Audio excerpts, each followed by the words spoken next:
देखिए, महागठबंधन में seat sharing का जो फॉर्मूला है वो तय हो गया। एक बार फिर से वो संख्या आपको बताते हैं तो आरजेडी के खाते में 134 सीट माना जा रहा है। जो पिछले बार 144 सीटों पर आरजेडी ने लड़ा था, सीटों की संख्या इस बार कम हुई है। अमित हमारे साथ न्यूज 18 संवाददाता। अमित, अब महागठबंधन में जो सूत्रों के हवाले से और कह सकते हैं कि सीट शेयरिंग का एक फॉर्मूला है वो सामने आ गया है, क्या अपडेट और आपके पास?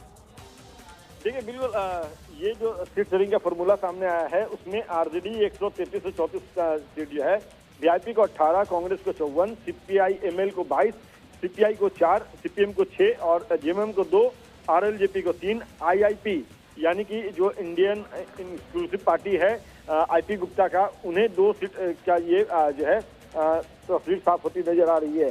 शाम में जब तेजस्वी यादव लौटेंगे दिल्ली से, क्योंकि 4:40 की उनकी फ्लाइट है, वो पटना आएंगे। 6 बजे के करीब में तेजस्वी पटना लैंड कर जाएंगे और इसके बाद संभवतः प्रेस कॉन्फ्रेंस करके ये तस्वीर साफ कर दी जाएगी। पूरे तौर पे जो सीट शेयरिंग का फॉर्मूला है वो सार्वजनिक किया जाएगा।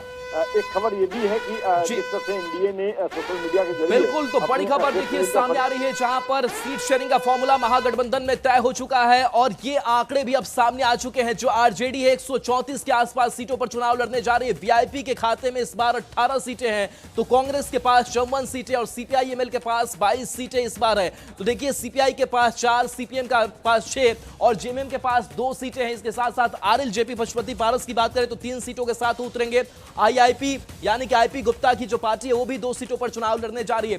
देखिए, इस बार जो सीटों की संख्या है उससे आरजेडी ने कंप्रोमाइज किया है। और बड़ी खबर इस बीच की बड़ी खबर है जिस पर अब तक सबकी नजरें बनी हुई थी, महागठबंधन की तरफ से सीट शेयरिंग का फॉर्मूला लगभग तय हो चुका है। सूत्रों के हवाले से आपको ये खबर बता रहे हैं, जहां महागठबंधन में सीट शेयरिंग फॉर्मूला लगभग तय हो गया और आज शाम तक सीट शेयरिंग की घोषणा भी हो सकती है। तेजस्वी यादव के साथ गठबंधन के सभी नेता मौजूद और सूत्रों से मिली जानकारी के अनुसार 134 सीट पर आरजेडी चुनाव लड़ सकती है। 18 सीटों पर वीआईपी, कांग्रेस की अगर हम बात कर लें तो 54 सीटों पर कांग्रेस चुनाव लड़ेगी। सीपीआई एमएल 22 सीट, सीपीआई की तरफ से 4 सीट और सीपीएम 6 सीटों पर चुनाव लड़ सकती है। जेएमएम को अभी भी 2 सीटें मिलती हुई नजर आ रही हैं जो संभावित जो सीट है, और आरएलजेपी 3 सीट, आईआईपी 2 सीट। तो ये सीटों का फॉर्मूला लगभग चले बिल्कुल। तो देखिए, ये बड़ी खबर सामने आ रही है और देखिए, महागठबंधन में सीट शेयरिंग का जो फॉर्मूला है वो अब तय माना जा रहा है। जो आंकड़े वो भी हम आपको बताने जा रहे हैं कि करके। तो देखिए, आरजेडी 134 सीटों पर चुनाव लड़ेगी। वीआईपी के पास 18 सीटें